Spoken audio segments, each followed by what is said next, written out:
Welcome to the Wire to Wire podcast. As always, it's me, your host Yusuf. Now, without further ado, let's just get right to it. Now, former NBA player, now podcast host Steven Jackson recently did the Club 520 podcast, which is former NBA player Jeff Teague's podcast, and he had some interesting things to say about NBA players having their own podcast. I feel like I'm using that word a lot. But he made some comments about Draymond Green that I thought was rather interesting. So I'm going to play what he said, and then we'll come back and discuss. Keep it funky. Half the players that's playing they can't do it. Yeah. I ain't seen nobody be successful doing it yet. I mean, I'm talking about they successful in the media space. I'm talking about on the court and podcast. Nobody's been successful on both. Yeah. Name one. Draymond. But his role is super limited to what he got to do, bro. He's not like the guy on the team, like the go-to guy, the star. He just float around and do the dirty work. You starting shit. You know what I'm saying? Yeah, I'm just saying, like, Paul.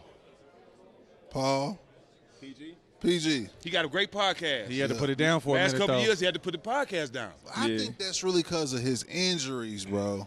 And I'm not going to say he weak But mentally. regardless what it is, it's hard to do both, bro. Yeah. It's hard. But It's if hard. Jack, if I got a fire show and you step on my ankle because you're trying to guard me all But hard, you that ain't also my think fault. too. I mean, in the social media era, when you're killing your podcast, but they paying you a whole bunch of money, you're not killing on the court. Yeah, That's a whole you new can't do world, it, bro. bro. You can't do it. Got to keep the first thing Basketball, first. Y'all, and I'm gonna listen to y'all. Y'all did it for real. I'm just saying, basketball is first, but y'all, I can't give y'all an hour of who I am.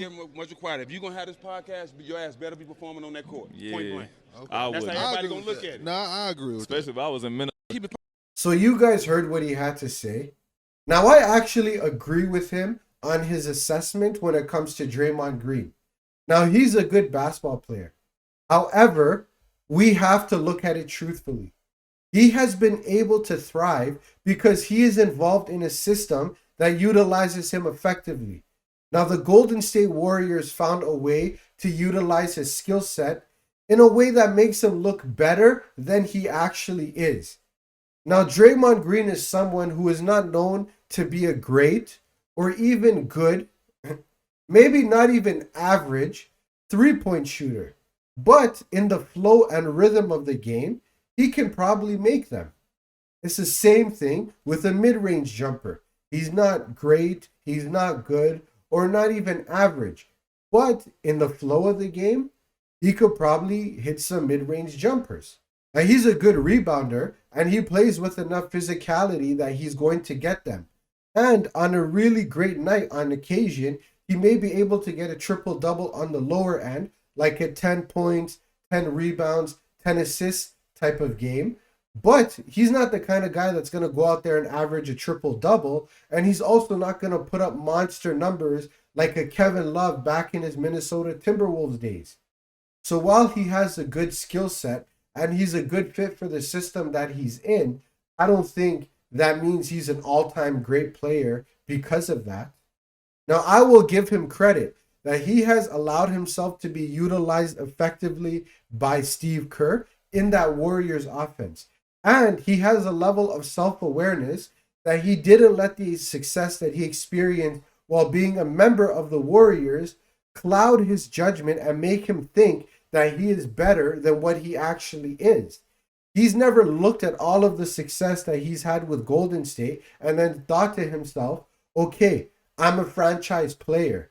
I believe that he's always known that he is limited as a player, and what he's done is a byproduct of him being in a great system rather than him being a great player that makes the system and can be the foundation of a system where everything has to run through him. And there's nothing wrong with that. I even think Draymond Green recognizes this too, because anytime Stephen Curry has an injury or he's just out, Draymond Green will find a way to immediately get himself ejected out of the game, because I believe he doesn't want to play 48 minutes of basketball where all eyes will be on him, and he would be expected to have to be the leader of the team and have to propel them to victory.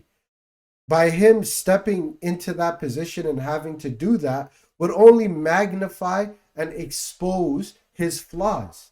So Steven Jackson is not actually wrong in his assessment.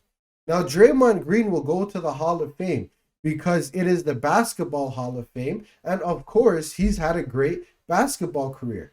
But I would not, I cannot, and I will not ever put him in the greatest power forward of all time conversation because I just believe that is not a conversation that he belongs in. Now, in terms of his resume, yeah, he has a great basketball resume. But I also know the context in which he won and how he accumulated those championships. So no, I don't have him as an all-time great power forward. Not even close. Also, there are things about Draymond Green as an individual player that I cannot overlook either. So his inability to control his emotions has oftentimes come as a detriment to the team. And it's something that has been utilized against him. So, for example, in the 2016 NBA Finals, I believe the Cavaliers strategically tried to get under Draymond Green's skin, knowing that he would have an emotional reaction. And when he finally did, they used it as leverage internally, but also through the media and the league offices to try to push for him to get a suspension. And I believe that suspension is what led to the Cavaliers winning that championship in 2016. And that's just one example. There are other things that he does that puts the team at a disadvantage. His emotional outburst, where he snuffed the lights out of Jordan Poole, had him out like a light.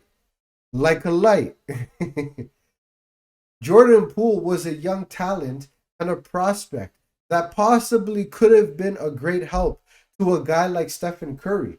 Now, maybe Jordan Poole's IQ wasn't the greatest or isn't the greatest still, but he could have been the right piece to put behind a guy like Stephen Curry with the right development to at least make him a complementary or even a supplementary piece on that Warriors team.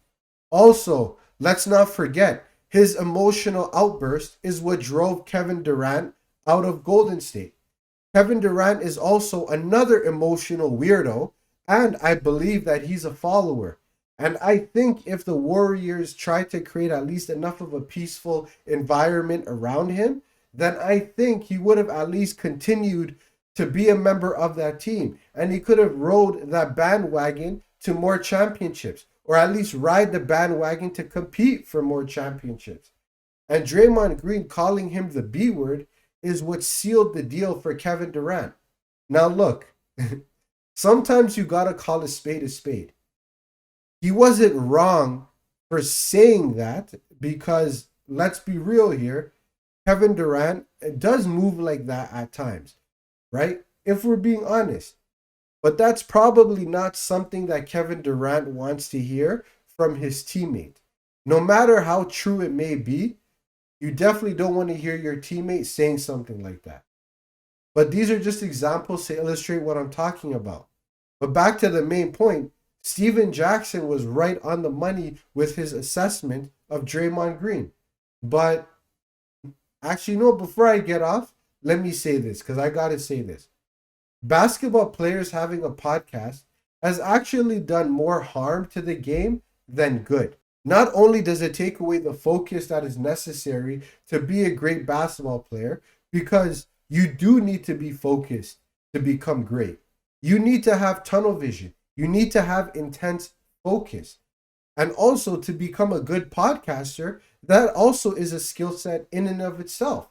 That is its own grind that requires skill, it requires articulation, and it also requires a level of thoughtfulness. And I don't believe that most of these players have that ability. And quite frankly, I don't really find them to be all that interesting. When I look at some of these podcasts or I see the clips, all they're really doing is they're just telling these old, recycled locker room stories. Now, some of these stories don't even sound believable, and some of them are not even accurate in how they're being retold. And some of what these players are saying is just cap. but it's designed to try and make these players look more interesting than they actually are.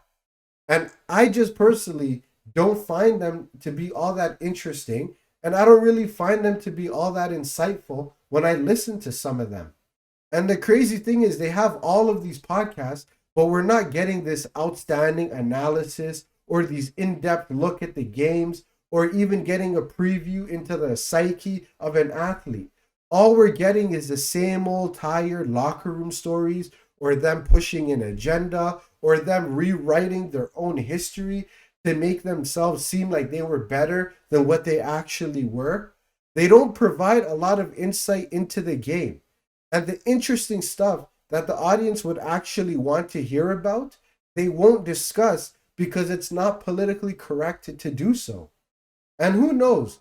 Maybe another reason why I think like this is because I don't really care much for these players anyways. I believe they should just be doing their thing on the court and then just go out there and live their life. The less we know about them, the better it is. But because they have these platforms and they speak incessantly, we get a preview and we see just how corny and lame some of these dudes are. Now, I remember, I think it was back in 2005, Stephen A. Smith had a show called Quite Frankly on ESPN. It was like a daytime talk show. And I remember he had Iverson on there, and Iverson was saying most of the players in the NBA are actually corny. And obviously, I was a lot younger at that time, so I couldn't piece together what he meant. But now in my adult years, I can see exactly what he's talking about. Many of these players, when I hear them talk, they don't know what they're saying. Many of them are clearly compromised, or I just don't find them that interesting. They say such ridiculous things to the point where you have no choice but to just look down at them, or at the very least, look at them sideways and say, you can't be taken seriously. So it really does more harm to them when they speak with such level of stupidity, because despite them having a playing career, we really see that they're not much different from the average troll that you see online, or even some of these commentators that you see on TV. So these platforms, if anything, has done more to expose them than to actually help them and help the game. So, like I was saying, me personally, I don't care too much for player podcasts and what they have to say about the game, because most of the content they put out is just not that interesting. And I still don't know of anything of value that has actually ever come out of it. All we've seen is propaganda and revisionist history. Now it's funny because Draymond Green said that they're supposed to be the new media. But when you listen to them speak, they sure sound and act a lot like the old media and even the fans that they complain about as well. But seriously, that's all I got for you guys. I just had to get that off my chest. That's all I got for you guys today. Be sure to like this video and subscribe to the podcast. You guys can also follow me and the podcast on social media. You guys can check out my books. All of the links will be in the description. Until next time.